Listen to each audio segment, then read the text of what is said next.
commence. D'abord, je remercie le président Pierre Moscovici d'avoir accepté d'attendre un quart d'heure que nous soyons un peu plus nombreux, puisque tout à l'heure, ce n'était pas tout à fait le cas, mais c'est normal, il y avait un vote. Nous vous entendons, Pierre Moscovici, sur le rapport de la Cour des comptes relatif à la situation aux perspectives des finances publiques que vient de publier la Cour des comptes. Ce rapport permet d'enrichir notre réflexion à la perspective des débats de cet automne relatifs au projet de loi de finances et de loi de financement de la sécurité sociale. L'an dernier, nous avions déjà entendu sur ce rapport le 12 juillet. Cette année, le rapport est présenté un peu plus tôt, ce qui permet de vous recevoir dès la fin du mois de juin. En outre, des fiches thématiques de revue des dépenses seront publiées très prochainement par la Cour et devraient venir compléter notre information. Nous aurons l'occasion de vous entendre à nouveau à cette occasion. Monsieur le Premier Président, nous vous écoutons. Merci, Monsieur le Président, Mesdames et Messieurs les députés. Merci de m'avoir invité pour présenter un rapport qui est traditionnel, mais qui l'est un peu moins cette année, sur la situation et les perspectives des finances publiques. Je souhaite saluer l'ensemble de ces artisans, Mme Cambi, président de la Première Chambre, ses équipes, Emmanuel Gianesini, conseiller maître, contre-rapporteur Stéphane Guéné, conseiller maître en service extraordinaire, rapporteur général Olivier Vazey, conseiller référendaire, Claire Falzone, Emmanuel Gessua, conseiller référendaire en service extraordinaire, Nicolas Tervet, auditeur. Cette année, comme les précédentes, le rapport porte des messages importants sur l'état toujours très dégradé de nos finances publiques et la nécessité de se projeter sur une trajectoire de redressement alors que le contexte économique a fortement évolué depuis l'année dernière. Un mot là-dessus, la croissance ralentit, même si la France semble avoir échappé à la récession, contrairement à l'Allemagne. Le dynamisme exceptionnel des rentrées fiscales qui nous a bien aidés en 2021 et 2022 ne se répétera sans doute pas une troisième année consécutive. Et du côté des dépenses, l'inflation et la hausse des taux d'intérêt augmentent la charge de la dette qui mobilise une part importante de nos ressources. Et je l'ai dit et je le redirai, si nous voulons préserver notre souveraineté budgétaire, si nous voulons restaurer nos marges de manœuvre pour financer la transition écologique, si nous voulons pouvoir investir dans les domaines clés, il est indispensable d'assainir nos finances publiques.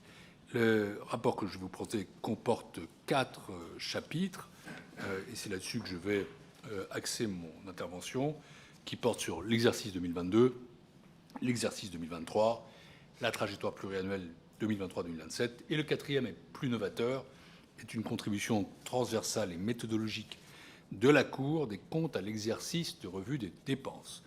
Le RSPFP de cette année, c'est comme ça que nous l'appelons, est l'occasion de constater que le déficit demeure très élevé en 2022.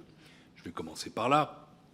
Nous avons beaucoup parlé, nous parlons toujours beaucoup du « quoi qu'il en coûte », dont nous devons acter définitivement la fin, une sortie qui était annoncée depuis longtemps, mais l'année 2022 qui devait marquer sa sortie ne l'a pas permis, avec la crise de l'énergie, la guerre en Ukraine, la montée de l'inflation.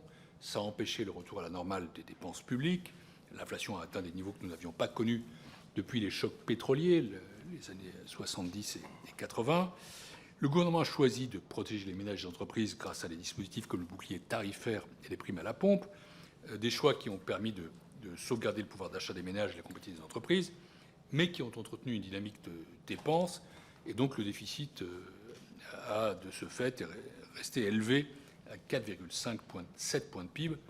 Si je le qualifie d'élevé, c'est parce que, paradoxalement, nos finances publiques ont bénéficié en 2022 de facteurs conjoncturels relativement favorables.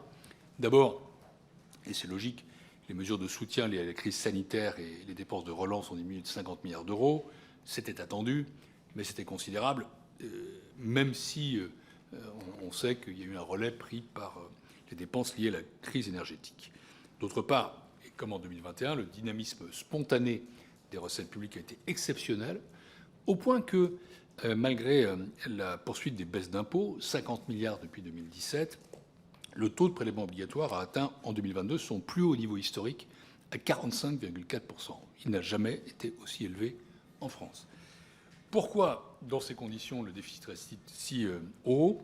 Eh bien, ce qui s'est passé, c'est que ce déficit reste, pour sa plus grande part, de nature structurelle, à hauteur de 4 points de PIB, et qui ne va donc pas se résorber du seul fait du redressement de l'économie. Nous sommes très loin des normes, d'ailleurs obsolètes, qui avaient été fixées par la loi de programmation des finances publiques 2018-2022. Conséquence, La dette publique est elle aussi très élevée, à 111,8 points de PIB, supérieure à son niveau de 2019, à hauteur de 14,2 points d'augmentation. Elle est passée de 2375 milliards d'euros en 2019 à 950 milliards d'euros en 2022. C'est une augmentation de 575 milliards d'euros en 3 ans. J'en viens maintenant toujours au pas de charge de l'année 2023, qui aurait dû être la première année d'une trajectoire de redressement. Disons, si je devais utiliser une formule, et je me base sur les prévisions du gouvernement, qu'on peut craindre que ce soit une année, disons, blanche ou de transition en matière de redressement des finances publiques, bien sûr. Nous avons eu un hiver doux, pas de rupture d'approvisionnement sur le gaz, les prix de l'énergie ont fortement diminué en début d'année. L'année 2023 demeure toutefois marquée par de nombreuses incertitudes, tant du point de vue géopolitique que financier. Dans ce contexte, selon le programme de stabilité, notre croissance atteindrait seulement 1% en 2023, l'inflation resterait proche de 5%, prévision qui, pour la croissance, est un peu supérieure à celle des différents instituts de conjoncture. S'agissant des recettes publiques, elles devraient marquer cette année, prévision du gouvernement toujours, un net ralentissement en termes réels. Le gouvernement prévoit qu'elle pourrait croître de 4,3%. Ce serait moins que la valeur du PIB, qui augmenterait de 6,5%. Et ce décalage explique que le taux de prélèvement obligatoire devrait baisser à 44,3% de PIB.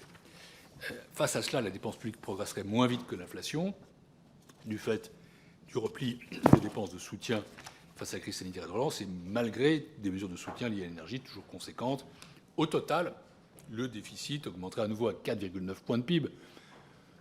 Il n'est pas exclu qu'il y ait une surprise un peu favorable. Disons que c'est une stabilité légèrement à la hausse, avec un déficit structurel inchangé à 4 points de PIB, une dette qui serait à 109,6 points de PIB, ce qui est un repli de 2 points dont on se réjouirait davantage qui n'était exclusivement dû au seul effet de l'inflation sur le dénominateur. Si on regarde les efforts faits en termes de désendettement, c'est nul en réalité. La conclusion de ce tableau pour 2023 est que ce sera une année blanche en termes de redressement des finances publiques. Je reviens maintenant à la trajectoire 2023-2027 tracée par le programme de stabilité. J'en ai déjà parlé devant vous en tant que président du Haut Conseil des finances publiques. Je ne serai pas long. Notre message est simple. Ramener le déficit à moins de 3%, et j'ajoute significativement moins de 3%, en 2027, c'est un objectif atteignable, mais au prix d'un effort substantiel sur la dépense publique, d'autant que le scénario macroéconomique qui sous-tend cet objectif est plutôt optimiste et donc à la merci d'une déception. Les crises sanitaires puis énergétiques ont propulsé notre dette publique à des niveaux historiques. La période qui s'ouvre à partir de 2023 doit donc impérativement être mise à profit pour retrouver des marges de manœuvre et redresser nos finances publiques. C'est un point de départ. Aux assises des finances publiques où nous étions, vous comme moi, Monsieur le Président, la semaine dernière, la Première ministre a annoncé que le projet de loi de programmation des finances publiques sera redéposé sur le bureau des assemblées en septembre, ce qui est une bonne chose. Et j'ajoute, mais j'ai déjà dit ça à maintes reprises, que c'est absolument impératif, non seulement au regard de nos engagements européens, mais aussi pour ancrer, pour expliciter, pour étayer notre stratégie de finances publiques. Et ce projet de loi de programmation des finances publiques devra, selon moi, apporter des réponses à 3 enjeux majeurs. Le premier, c'est celui du risque de divergence au sein de la zone euro. La trajectoire qui est proposée dans le PSTAB est moins ambitieuse que celle de nos principaux partenaires européens, et sous réserve bien sûr que ceux-ci remplissent leurs propres engagements. On devrait constater une accentuation de la divergence pendant ce mandat, alors que toute la gouvernance de la zone euro, n'est-ce pas, monsieur le député Holroyd, est fondée sur l'impératif d'une convergence, gage de solidité et de durée. Le deuxième enjeu est celui du réalisme des prévisions macroéconomiques utilisées pour construire cette trajectoire de retour sur le 3%. J'ai déjà eu l'occasion de dire, comme président du HCFP ici, qu'il nous semblait que les hypothèses macroéconomiques qui ont été prévues par le gouvernement à ce moment-là sont trop optimistes, notamment en termes de croissance potentielle, et conduisent donc à sous-évaluer l'effort pour atteindre les objectifs de finances publiques. Le troisième enjeu, c'est celui de la maîtrise des dépenses. Là aussi, je me suis déjà exprimé là-dessus, je vais donc être très bref. Avec le niveau déjà atteint par nos prélèvements obligatoires, il est clair que la réduction du déficit reposera à titre principal, je ne dis pas à titre exclusif, sur un effort substantiel en dépenses. Les ordres de grandeur sont connus, avec une croissance de la dépense publique en volume limitée à 0,4 points par an hors charge d'intérêt. C'est en réalité entre 10 et 12 milliards d'euros d'économies qu'il faudra réaliser chaque année. Je parle d'économies nettes alors que de nouvelles dépenses ont déjà été annoncées. Ça veut dire en gros 60 milliards sur le quinquennat. La crédibilité et le succès de ces objectifs exigent donc que le projet de loi de programmation des finances publiques soit ambitieux et précis sur les réformes qui permettront de réaliser ces économies. Je repasse ce message à nouveau, et j'en arrêterai là sur ce point. Il faut être ambitieux, parce que pour la France, être vraiment la dernière à passer en dessous de 3% et le faire très modestement à la fin du quinquennat, réduire à peine notre déficit, ça n'est pas satisfaisant. Il faut être réaliste, parce que si vous fixez des objectifs ambitieux et que les hypothèses sont trop optimistes, alors elles ne se réalisent pas. Ils ne se réalisent pas, je parle des objectifs. Quatrième point, je veux m'y étendre un tout petit peu plus, parce que je pense que c'est le plus novateur de ce rapport. C'est pour ça que je me suis permis de passer très vite sur les trois premiers. La revue des dépenses, à laquelle s'est engagé le gouvernement, que la Cour propose d'axer sur la qualité et les résultats. Une revue des dépenses est à mes yeux indispensable, et elle peut être un moment très puissant au service des objectifs de la programmation pluriannuelle si elle est menée avec détermination, dans la durée, si elle porte sur un périmètre large et si elle implique et responsabilise tous les niveaux d'administration publique. Chez nos voisins, un tel exercice n'est en rien une nouveauté. Chez nous, il n'a jamais existé. C'est aussi simple que ça. Nous avons eu des expériences préalables. Il y a eu les audits de modernisation de l'État en 2005, il y a eu les RGPP en 2007, il y a eu ce qu'on a appelé la MAP en 2012, le plan Action publique 2022 en 2017, démarches qui étaient pour l'essentiel limitées aux dépenses de fonctionnement courant de l'État, qui n'ont abouti qu'à des résultats très modestes et en réalité totalement budgétaires. Et la dynamique de notre dépense publique en atteste. La nouvelle génération de revues de dépenses doit en tirer les leçons. Et elle doit être conçue dès l'origine comme un exercice plus ambitieux. C'est l'occasion de mettre en place une gouvernance des finances publiques saine et efficace, en associant, j'insiste sur ce mot, toutes les administrations publiques, l'État et ses opérateurs, la sécurité sociale, les collectivités territoriales, en portant les forces sur non pas seulement les dépenses de fonctionnement courantes, mais toutes les dépenses de fonctionnement et d'investissement, pour tous les secteurs. Et toutes les dépenses doivent être soumises aux exigences similaires de qualité et de soutenabilité. Pour ça, nous avons placé la qualité de la dépense publique au cœur de notre contribution à cette revue de dépenses et nous avons identifié des pistes d'amélioration. J'ai une conviction répétée, c'est que la réduction brutale et uniforme des dépenses publiques n'est pas une solution. J'ai dit moins de fois que l'austérité était la pire des options et le rabot la pire des procédures, la plus stupide. Seule la recherche de qualité et d'efficience doit être la clé de la maîtrise de la dépense. Pourquoi soulever cette question de la qualité de la dépense pour mieux la maîtriser? Parce que je fais comme beaucoup, je crois comme vous, le constat d'un paradoxe français de la dépense. Nous sommes un pays qui a choisi une part importante de socialisation, c'est un choix collectif, et qui au fond ne s'est jamais démenti depuis 50 ans. Alors il y a des hauts et des bas, il y a des options politiques différentes, mais en gros quand même, on n'a jamais quand même mis un coup de pédale sérieux là-dessus. Ça peut fonctionner à une condition, c'est que la satisfaction à l'égard du service public soit élevée. Or, on constate que depuis le début des années 2000, elle ne cesse de baisser, alors que la dépense, elle, a cru de 28% en volume par habitant depuis 2000. Qu'est-ce que ça signifie? Ça signifie que nos concitoyens sont en droit de se tourner vers les décideurs publics, vers vous, mesdames et messieurs les députés, vers le gouvernement, vers ceux aussi qui participent au système public, je ne mets pas à l'écart de ça, en disant « qu'est-ce que vous faites de notre argent ?» Nous voulons bien dépenser beaucoup, mais à condition que ça marche très bien. Or, quand on constate que, par exemple, l'éducation nationale recule dans les classements PISA ou que notre politique du logement, je sais qu'elle prête à débat, est fortement inadaptée, qu'elle ne répond à aucun de ses objectifs, ni la construction, ni le logement social, on se dit il faut dépenser beaucoup, peut-être, mais dépenser mieux. C'est ça, la logique de la qualité. Nous avons réfléchi sur la qualité de la dépense en partant de questions simples à 3 étages clés: conception, déploiement, évaluation. Au titre de la conception des dispositifs de dépense, il est nécessaire de mieux étayer leur valeur ajoutée, leur utilité, au travers notamment d'un ciblage plus pertinent, d'assigner à ces dépenses des outils plus clairs, mieux hiérarchisés, de veiller à ce que ces dépenses soient cohérentes, non redondantes par rapport aux dispositifs existants. Tout ça a l'air de bon sens, mais je vous renvoie au rapport pour constater, nombreux exemples à l'appui, que ce n'est pas toujours le cas, loin s'en faut. Il faut aussi veiller plus qu'aujourd'hui à la cohérence des initiatives entre les différents niveaux d'administration, en associant plus en amont et plus étroitement les parties prenantes. Par ailleurs, La compatibilité climatique, c'est-à-dire la cohérence avec nos engagements en faveur de la transition écologique, doit être vérifiée dès la conception de la dépense.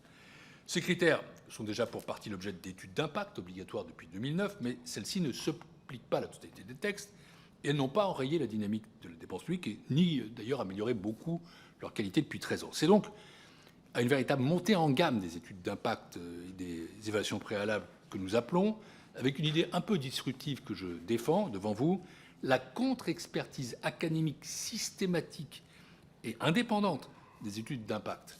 Je sais que cette idée se heurte à des objections, notamment dans une culture budgétaire très orientée sur le monde public, très concentrée sur l'exécutif. Mais je veux glisser au passage cette parenthèse, qui est pour moi une conviction très forte, c'est que cette culture doit évoluer, changer, s'ouvrir, que dans notre pays, nous devons avoir un peu moins peur du débat et de la contre-expertise que ce n'est le cas aujourd'hui. Dans un second temps, au titre du déploiement des dispositifs de dépense, les crises récentes ont montré, c'était plutôt heureux, que l'administration est capable de réagir vite, de dépenser rapidement, lorsque c'est nécessaire, en s'appuyant sur plusieurs outils de simplification issus de la révolution digitale. Néanmoins, en cours de mise en œuvre, comment trouver un bon équilibre entre rapidité, contrôle du paiement à bon droit et lutte contre la fraude? Les enjeux sont massifs.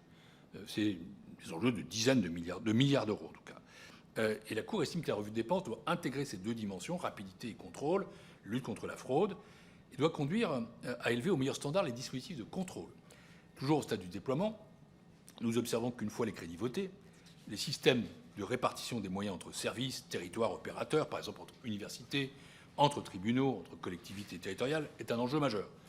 Ce sont ces systèmes-là, avec leurs critères, qui déterminent en pratique de combien, bien plus que le vote d'enveloppe globale, bénéficie le citoyen. Or, il y a une très grande inertie dans ces systèmes.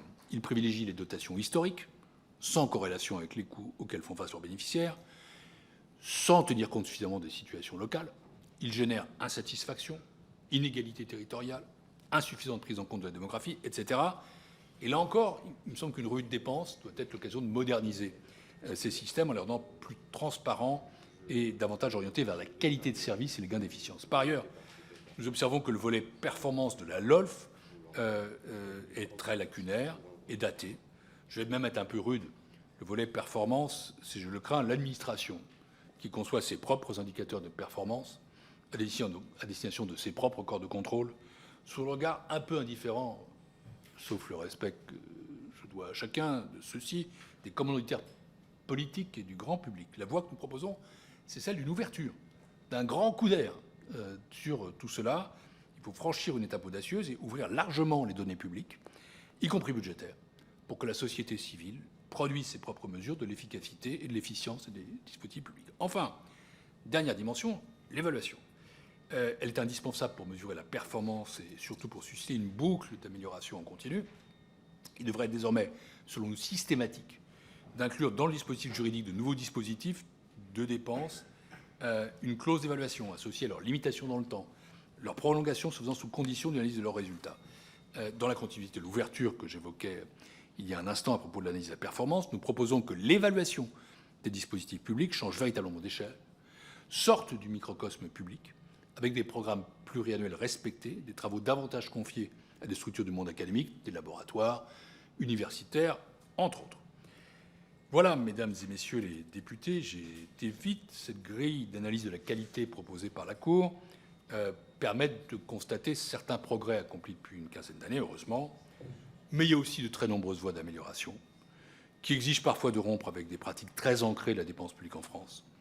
Si elle porte sur l'ensemble des dépenses, sans exclure quoi que ce soit a priori, si elle responsabilise toutes les administrations, sans exception, si elle s'inscrit dans la durée, si elle reste sous-tendue par une volonté politique forte, cette revue de dépenses peut être un levier de l'amélioration de la qualité de la dépense publique et de sa soutenabilité. C'est à cette condition que nous réaliserons enfin une vraie revue des dépenses publiques. Disons-le, les assises des finances publiques étaient un bon début, elles ont marqué une volonté, mais elles ne peuvent pas être une fin. Ni une fin en soi, ni une fin tout court. Ça doit être le début d'un processus où on ouvre, beaucoup plus que ça a été le cas, le débat sur les finances publiques, où on procède à de vraies revues, où on ne se contente pas d'une analyse budgétaire, mais on va beaucoup plus loin dans l'analyse des politiques publiques, dans leur réforme. Car c'est la seule façon de générer une maîtrise de la dépense qui ne soit pas mécaniste et donc frustrante. À défaut, nous produirons un exercice utile sur le plan financier, mais qui ne traitera pas les problèmes à la racine, qui ne permettra pas d'améliorer les politiques publiques, qui ne permettra pas d'améliorer la satisfaction à l'égard des services publics. Faire des économies, ça peut être le résultat d'une revue des dépenses publiques, parce qu'il s'agit bien de dépenser mieux à moindre coût, mais ce n'en est pas le préalable. Autrement dit, ça n'est pas un exercice budgétaire. C'est difficile parfois à comprendre, mais ce n'est pas du tout la même chose. Enfin, comme je l'ai rappelé lors des assises des finances publiques, il est temps de passer à l'action. C'est pourquoi la Cour est plus que jamais à la disposition du pouvoir législatif, du pouvoir exécutif, des citoyens, pour mettre à profit sa connaissance des politiques publiques. Et c'est ainsi, en effet, vous l'avez dit, Monsieur le Président, que nous avons réalisé 9 notes thématiques dans 9 domaines d'action prioritaire: les dépenses fiscales, les aides aux entreprises en temps de crise, la transition écologique, l'éducation, les forces de sécurité intérieure, les relations financières avec les collectivités, la formation professionnelle, le logement et les soins de ville, pour justement montrer comment on peut, c'est pas du tout exhaustif, et évidemment, l'ouverture que nous appelons de nos voeux, elle doit s'appliquer à nous-mêmes, hein, je le dis tout de suite, mais comment on peut mettre en œuvre davantage cette méthodologie. Je reviendrai la semaine prochaine vous présenter ces travaux.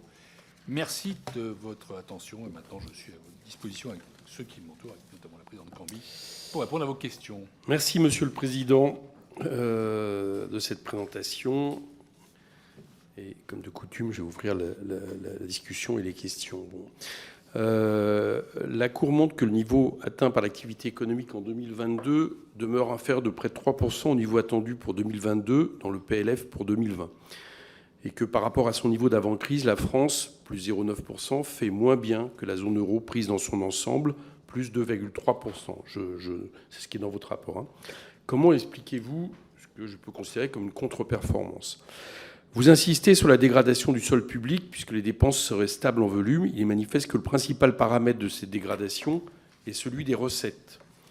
Avant même d'aborder les modifications de la législation, la Cour souligne que la progression des cotisations sociales, soit 6,7%, a, je cite, été freinée par l'impact croissant des allègements généraux.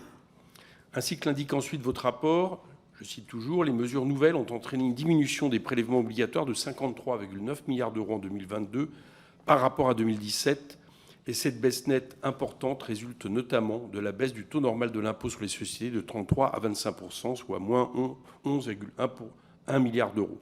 De la baisse des impôts de production, moins 11,3 milliards d'euros. En comparaison avec 2021, ces choix auraient contribué à détériorer le déficit structurel de moins 0,3 points de PIB. Avez-vous pu estimer la perte structurelle due aux mesures discrétionnaires annoncées ou déjà engagées d'ici à 2027 ? Par ailleurs, le gouvernement a revu à la baisse son estimation du produit de la très modeste contribution sur les rentes inframarginales des producteurs d'électricité qui avait été instaurée en loi de finances pour 2023. Ainsi, comme il était possible de s'en douter, elle ne rapporterait finalement que 3,1 milliards d'euros et non, comme on l'annonçait à l'automne dernier, 9,7 milliards d'euros. Ne craignez-vous pas que d'autres recettes aient connu de cette manière une prévision artificiellement gonflée ? Votre rapport rappelle l'impératif de ramener le déficit à moins de 3% du PIB en 2027, tout en indiquant que cet objectif n'est atteignable au prix, je cite, d'un effort substantiel sur la dépense publique, à savoir une évolution de la dépense publique en volume limité à 0,4% par an, d'autant plus si on tient compte de la loi de programmation militaire, ce que la France n'a jamais connu depuis plusieurs décennies. Dans le même temps, la Cour souligne que l'activité économique faiblit à nouveau en 2023, que l'inflation ne recule que faiblement et que les incertitudes sur la croissance demeurent encore fortes. N'êtes-vous pas inquiet de l'effet récessif possible que pourrait induire une contraction durable des dépenses publiques, ce qui aurait alors un effet négatif sur le taux d'endettement ? Plutôt que du côté des dépenses publiques, ce que je viens de dire l'induit, ne faudrait-il pas plutôt rechercher du côté des dépenses fiscales pour réduire l'endettement public ? Je pense notamment au crédit impôt recherche, aux allègements de cotisations et contributions sociales et plus généralement aux aides d'entreprises non conditionnées. Je note d'ailleurs que dans votre rapport, la dépense publique est considérée en incluant les crédits d'impôt enregistrés en dépenses en comptabilité nationale. Enfin, je voudrais vous poser une question liée à l'audition que nous avons eue hier d'un rapport qui a été commandé par le gouvernement sur en gros l'impact sur les activités économiques et sur les questions de finances des questions environnementales du rapport Pisani-Ferry et Selma Mahfouz. Ici même, M. Pisani-Ferry nous a expliqué qu'il fallait plus 66 milliards d'euros par an d'ici 2030 d'investissements supplémentaires pour espérer une bifurcation écologique. Bien. Il a donné des recettes. En gros, l'idée, c'est que le quoi qu'il en coûte, au moins de manière écologique, n'est pas derrière nous, mais est devant nous. Vous le savez, c'est une idée que je défends.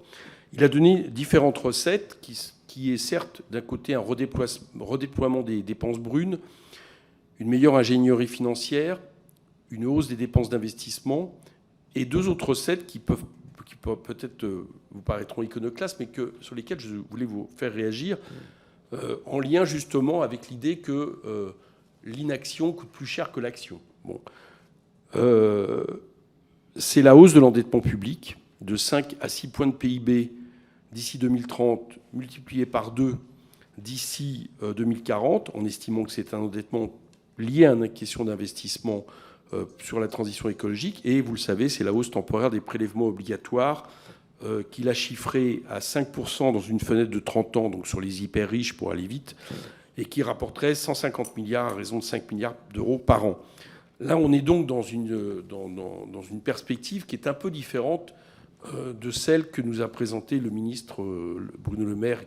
Bruno Le Maire viendra nous en parler d'ailleurs ici le 20 septembre, par rapport aux assises des finances publiques qui abordent finalement la zone grise pour l'instant laissée de côté par le gouvernement, c'est-à-dire comment on chiffre et comment on finance les investissements que tout le monde estime nécessaires sur la transition écologique. Donc je voulais, de ce point de vue-là, vous faire réagir par rapport à l'énoncé de vos questions. Et on passe aux orateurs de groupe. On va commencer par Madame Patricia Lemoine pour Renaissance pour 2 minutes. Merci, Monsieur le Président. Monsieur le Premier Président, comme vous l'avez rappelé, des crises successives ont contraint l'État à déployer plusieurs dispositifs de soutien. Je crois que le micro ne marche pas. Allez-y.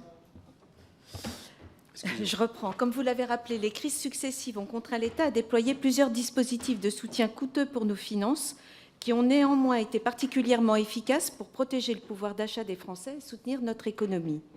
Cette politique, qui s'appuie également sur une stratégie de baisse d'impôts massive de l'ordre de 50 milliards d'euros depuis 2018, s'est traduite par de nombreuses créations d'entreprises et d'emplois, entraînant mécaniquement un dynamisme spontané exceptionnel de recettes publiques. Les dépenses publiques de l'État, quant à elles, atteignent un niveau historiquement élevé en 2022, dépassant le seuil des 1 500 milliards d'euros, phénomène qui se poursuivra en 2023, même si elles progresseront moins vite que l'inflation pour atteindre 56% du PIB. Face à ce constat, le gouvernement a d'ores et déjà annoncé, à l'occasion des assises des finances publiques, des économies de l'ordre de 10 milliards d'euros qui constituent une première étape. Il a par ailleurs développé 2 réformes essentielles pour le redressement de nos finances publiques et de l'activité, avec la réforme des retraites et bien sûr celle de l'assurance chômage. Je voudrais m'attarder sur un point de votre rapport, celui du rôle de financeur et d'assureur en dernier ressort que joue l'État au bénéfice des autres administrations publiques qui ont pour conséquence de concentrer sur lui le déficit et la dette publique. Vous précisez ainsi qu'il est désormais nécessaire que tous les acteurs publics s'engagent dans ces exercices de revue de dépenses et de gestion de leurs dettes. Cela exige une évaluation de l'efficacité et de la qualité des dépenses publiques, vous l'avez dit, Monsieur le Premier Président. Or, près de 80% des communes ont moins de 2000 habitants et ne disposent pas des moyens de la faire. Pensez-vous qu'il devient désormais incontournable d'harmoniser les différents agrégats, État, collectivités territoriales, afin de modifier les règles d'évolution et d'évaluation des dépenses publiques? Êtes-vous favorable dans ces conditions à un pacte financier entre l'État et les collectivités territoriales? Si oui, quels pourraient en être les contours? Je vous remercie. Merci. Monsieur Aymeric Salmon pour le Rassemblement national. Oui, Monsieur le Président, Monsieur le Premier Président, tout d'abord, je vous remercie pour ce rapport annuel qui montre malheureusement, et une fois de plus, la situation dégradée de nos finances publiques. Près de 3 000 milliards d'euros de dette, un taux de prélèvement obligatoire en 2022 de 45,4% du PIB et des perspectives a priori peu réjouissantes pour 2023. Sur les perspectives, j'ai plusieurs questions à vous poser. Ma première question concernera le mécanisme de correction qui pourrait s'appliquer pour la France au titre du pacte de stabilité. Avec la sortie des circonstances exceptionnelles en 2023, est-ce qu'il vous paraît envisageable que la France finisse sanctionnée par l'Union européenne pour son budget dégradé ? Ma deuxième question concerne la revue des dépenses.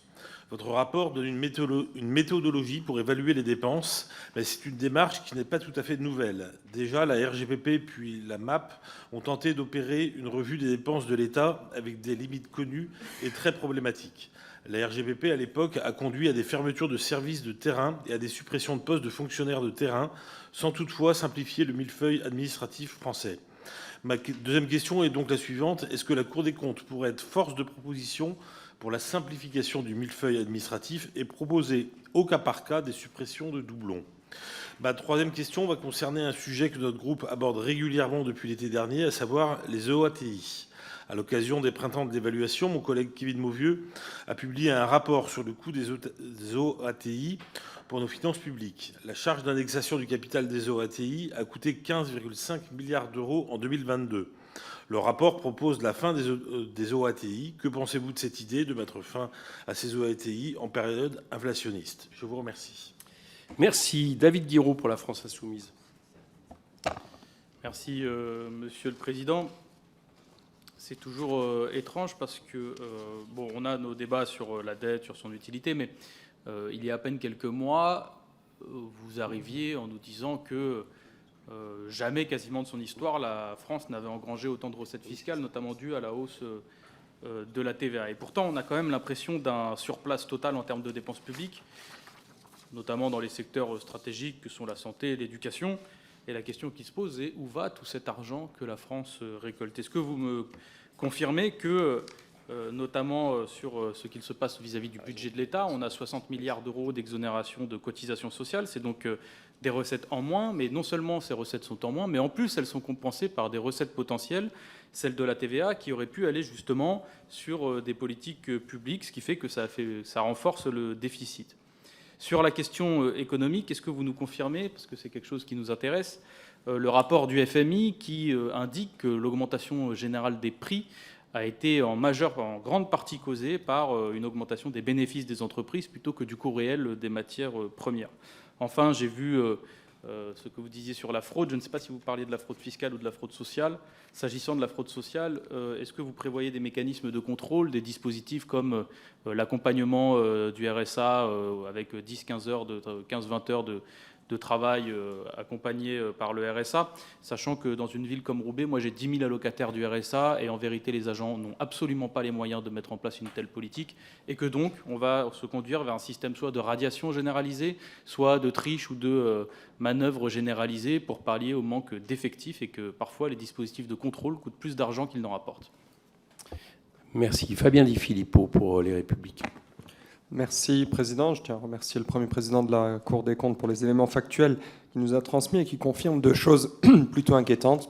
Le premier, le statut de mauvais élève de la zone euro de notre pays. Et on voit, audition après audition, malheureusement, l'écart entre la générosité de notre modèle social d'un côté et nos capacités à produire de la richesse pour le financer de l'autre, grandir. Et puis, deuxièmement, le caractère irréaliste de la trajectoire du gouvernement, qui repose finalement plus sur de la méthode Coué que sur une vision lucide, avec une croissance maintenant, on en a la certitude, surévaluée, une inflation sous-évaluée. Et il ne faut pas l'oublier, Monsieur le Président, un niveau de chômage sans doute aussi un peu sous-évalué et un niveau d'inactivité qui augmente. Alors il est temps de tirer la sonnette d'alarme pour éviter une dynamique irréversible de paupérisation du pays pour les décennies à venir. Alors j'ai trois questions par rapport à ça.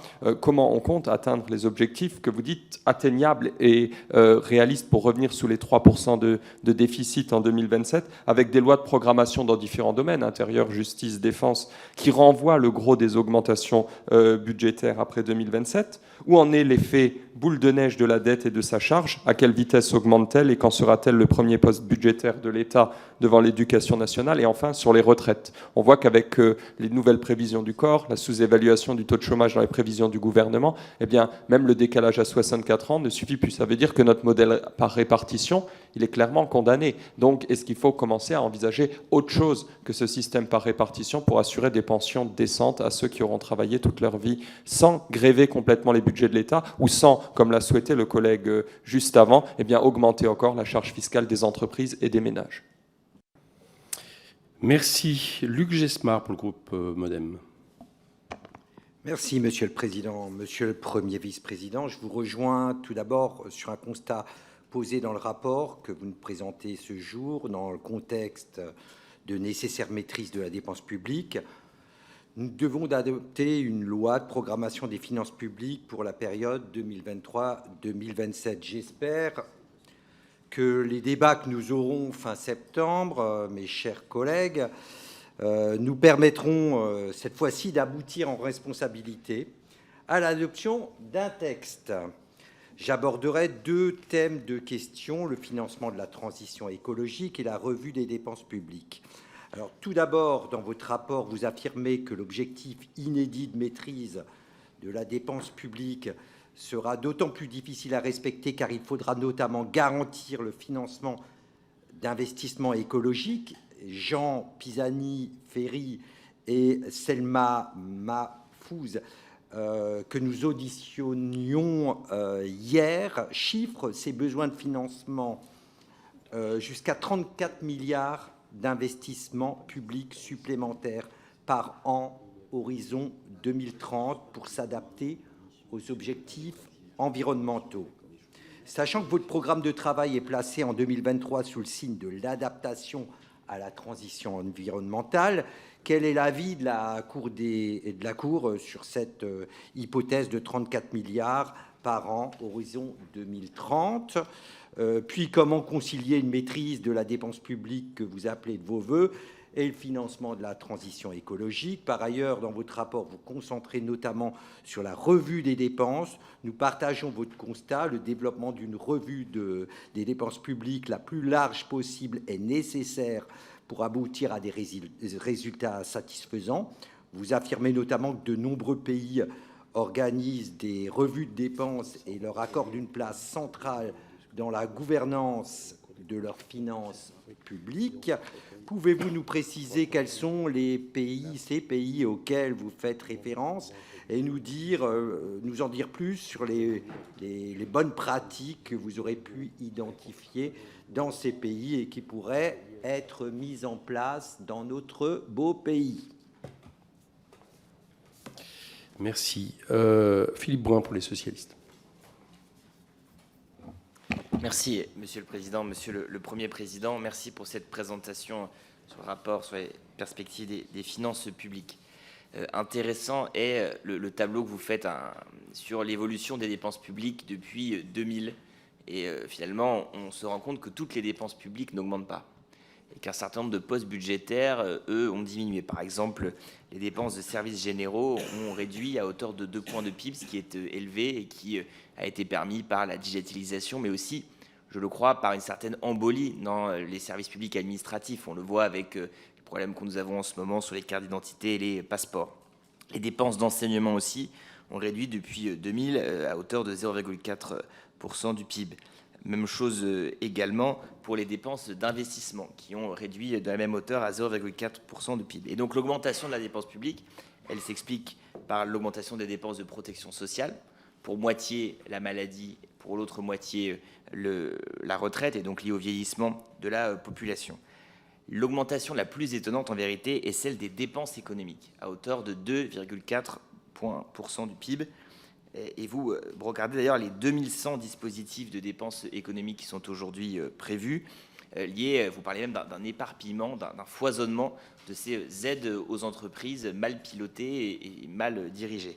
Vous donnez par exemple le cas du fonds de relance État-région qui devait décaisser dès 2022 250 millions d'euros et qui n'a été réalisé qu'à hauteur de 23%.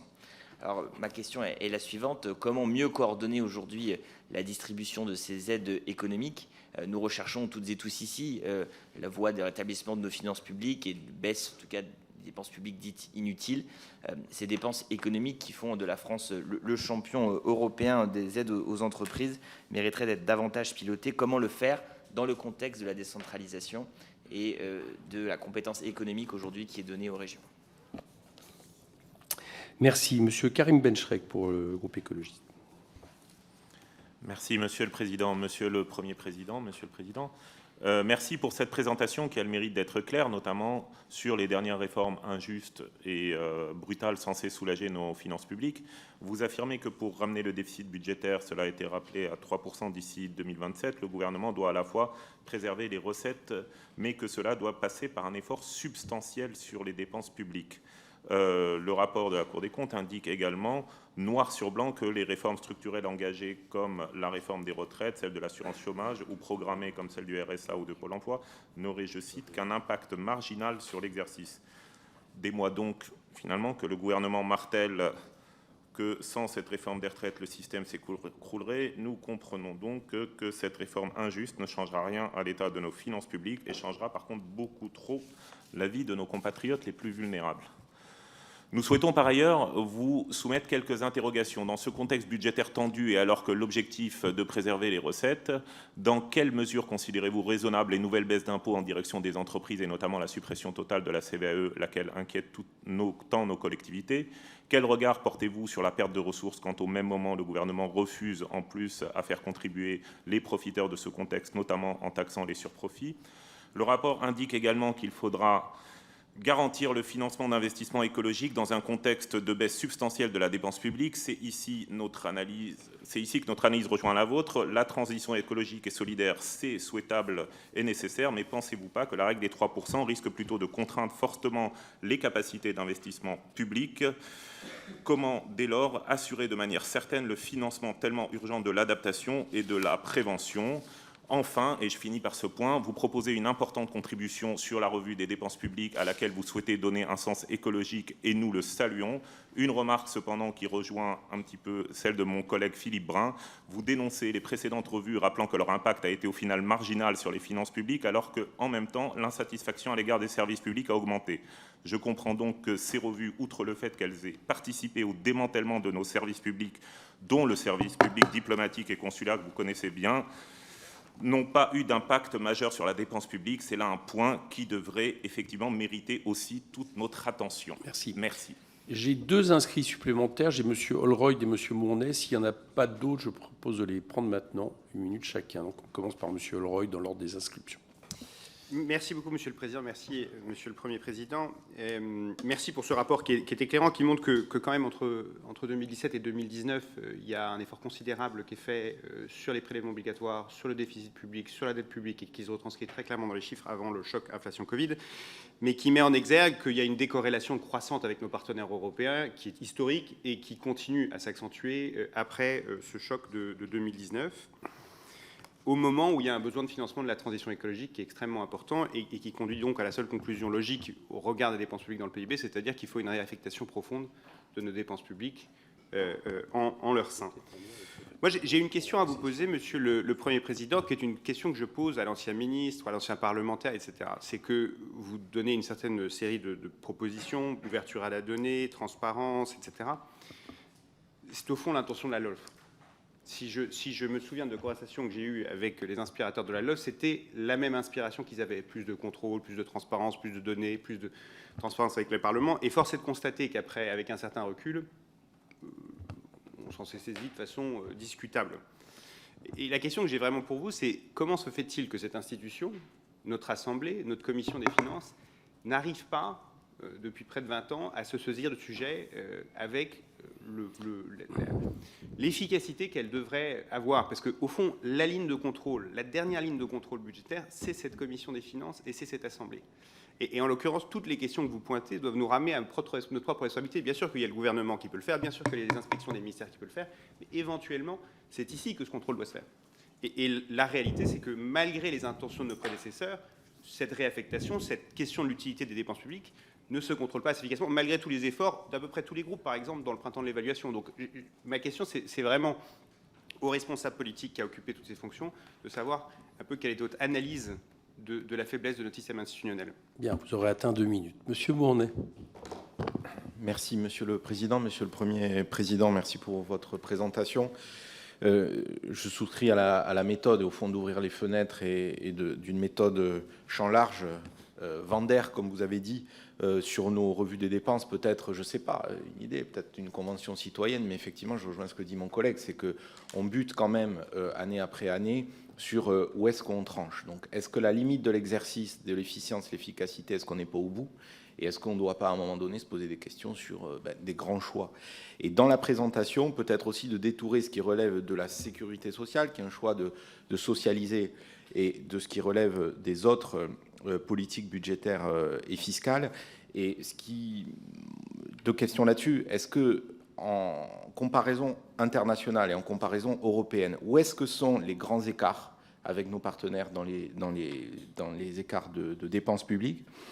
Et deuxième élément, est-ce que la Cour des comptes s'est penchée ou saisie de la question de la comptabilité écologique qui est menée par à la fois l'Ordre des experts comptables et des chercheurs d'AgroParisTech, Alexandre Rambaud et M. Gébaud de mémoire, et qui est assez intéressante et en écho avec ce que M. Pisani-Ferry, notre président, qui l'évoquait tout à l'heure, nous indiquait aujourd'hui comme une nécessité absolue. Je vous remercie.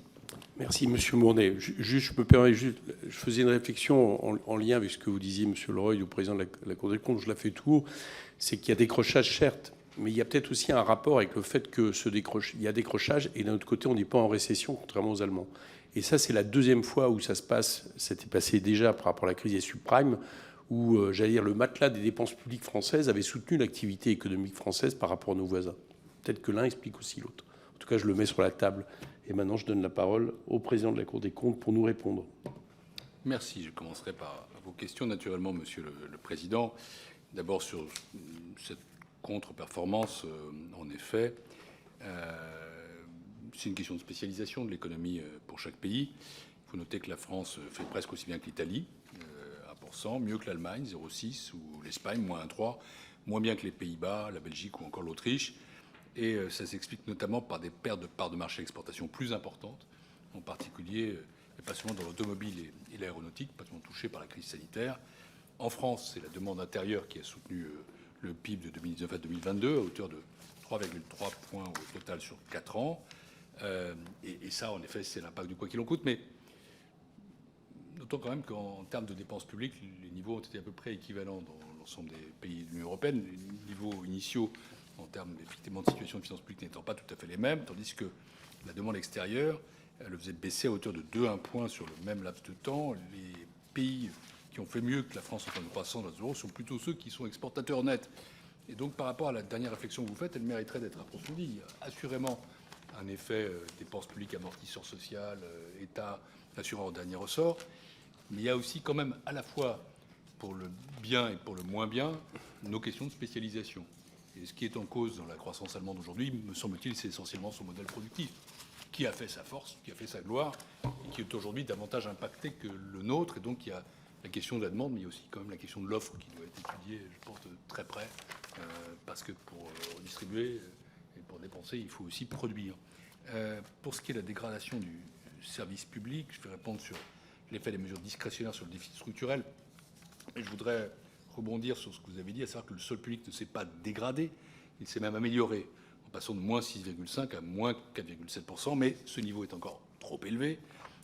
Cette démaluation aurait pu être plus marquée, dans la mesure où les recettes ont été exceptionnellement dynamiques en 2022. Le déficit, c'est forcément le résultat d'une équation, c'est les dépenses et les recettes, mais en l'espèce, c'est la dynamique de la dépense qui a pesé sur le déficit et pas une anémie des recettes.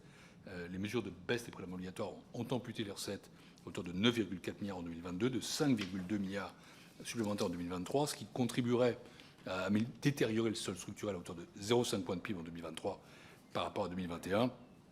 Plus difficile d'évaluer l'impact des mesures discrétionnaires jusqu'en 2027, parce que justement, nous n'avons pas de documentation suffisante. Et ça, pardonnez-moi, mais il faudra que le moment venu, quand le temps de l'examen de la loi de programmation soit venu, qu'il y ait quand même une documentation précise du chemin. C'est pour ça que je parle à la fois d'objectifs ambitieux, mais aussi d'hypothèses crédibles. Et parmi les hypothèses, il y a aussi le chemin qu'on suit en matière de dépenses. Mais là-dessus, j'ai passé quelques messages que je redis ici. D'éventuelles hausses d'impôts ne pourraient être que ponctuelles et ciblées, ce qui veut dire qu'il ne faut pas en attendre, je pense, un objectif de rendement. Elles peuvent se justifier pour des raisons politiques ou sociales, elles peuvent financer un dispositifs, par exemple, pensons à la transition énergétique. Moi, je ne suis pas du tout contre l'utilisation de l'impôt. Comme instrument de l'allocation et de redistribution, il existe. Mais malgré tout, en termes de niveau de prélèvement obligatoire, je pense que le consentement à l'impôt n'est pas loin du maximum. Je le pense depuis longtemps, en vérité. Je l'avais déjà dit il y a longtemps dans d'autres fonctions. Je n'ai pas beaucoup changé d'avis, en vérité. Donc, je pense qu'il faut se garder cela. Et puis, de nouvelles baisses d'impôts doivent être impérativement compensées par des économies en dépenses. Je crois vraiment que nous n'avons pas les moyens aujourd'hui de baisse d'impôts sèches. Je le dis de manière très carrée, depuis maintenant une bonne année. Soyons prudents là-dessus. Parce que si une baisse d'impôts non compensée en période de croissance faible avec des dépenses élevées, c'est du déficit en plus, tout simplement.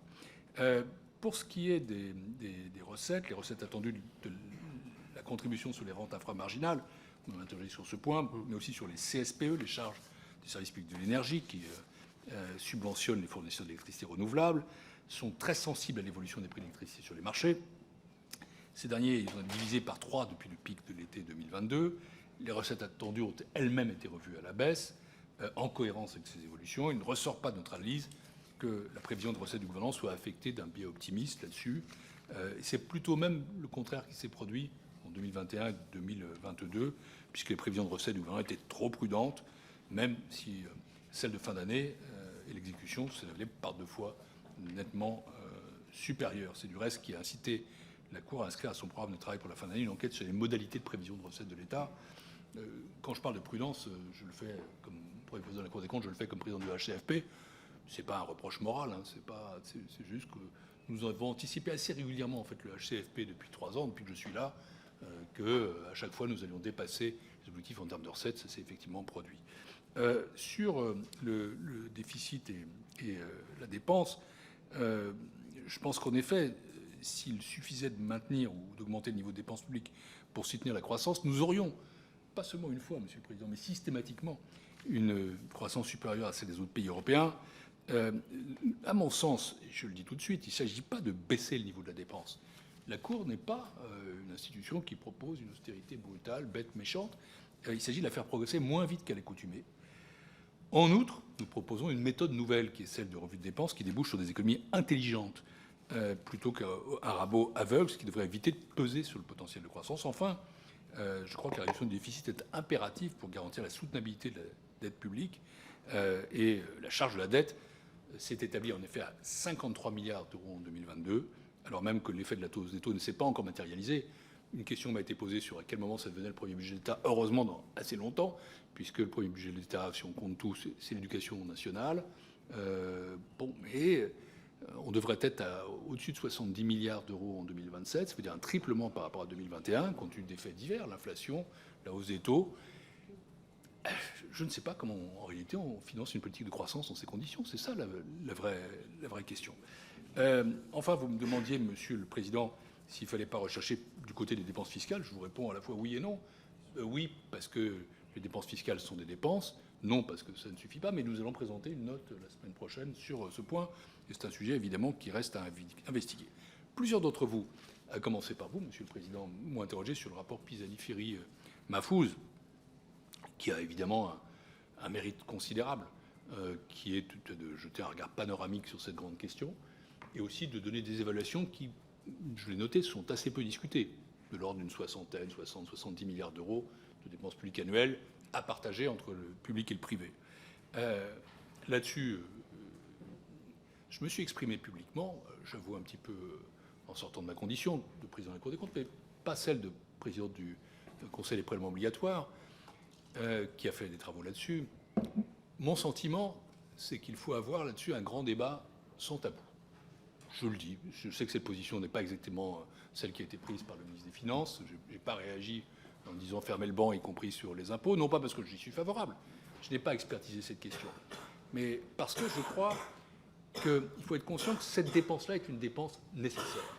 Elle est nécessaire. Nous ne pouvons pas faire l'économie d'un effort massif d'investissement sur la transition écologique. La question, c'est comment nous le finançons. La réponse de la Cour, c'est plutôt que s'il faut augmenter une partie de la dette pour ça, alors il faut réduire la dette de manière plus conséquente ailleurs. C'est quand même dans un train de désendettement. Parce que, de ce point de vue-là, et je réponds à une question qui m'a été posée aussi, sur les 3%, Monsieur le député, Ce n'est pas en dérogeant aux 3% qu'on va donner un potentiel de croissance, c'est en ne les respectant pas qu'on va atteindre notre potentiel de croissance. Parce que je ne suis pas fétichiste de ces chiffres. 3%, c'est en gros le niveau où la dette s'inverse. Si on continue d'augmenter la dette, eh bien, le potentiel pour investir sera très réduit. Le jour où nous aurons 75 milliards d'euros de dette publique, de service de la dette annuelle, je vous assure que les pouvoirs publics souffriront. Vous m'invitiez, monsieur Holroyd, d'apporter témoignage. Je déteste le faire. En même temps, c'est toujours tentant sur ce que j'ai vécu. Quand j'étais ministre des Finances en 2013-2014, 5% de déficit, 0% de croissance, les impératifs européens qui nous aiguillonnaient, pour rester poli, vous ne pouvez rien faire en termes de dépenses. Rien. Et donc, si vous n'avez pas respecté vos objectifs de désendettement, vous ne financerez pas la transition écologique. Donc la vraie question pour moi, c'est comment on fait pour financer ça? Et je pense que là, ça demande une vraie mise à plat, un peu de temps, du travail fondamental. Ça ne peut pas se régler en 2 coups de cuillère à peau, en disant oui ou non, en disant tout de suite on a trouvé. Ça n'est pas vrai. Et donc, moi, je suis pour ce débat démocratique. Je ne peux pas préconiser l'ouverture sur les revues de dépenses et pas être ouvert à une réflexion sur les recettes, ce qui ne signifie pas que j'adhère forcément à cette proposition. Mais je trouve que l'évacuer d'un revers de main, comme l'a prouvé son discuté, ce n'est pas tout à fait en méthode ma conception des choses.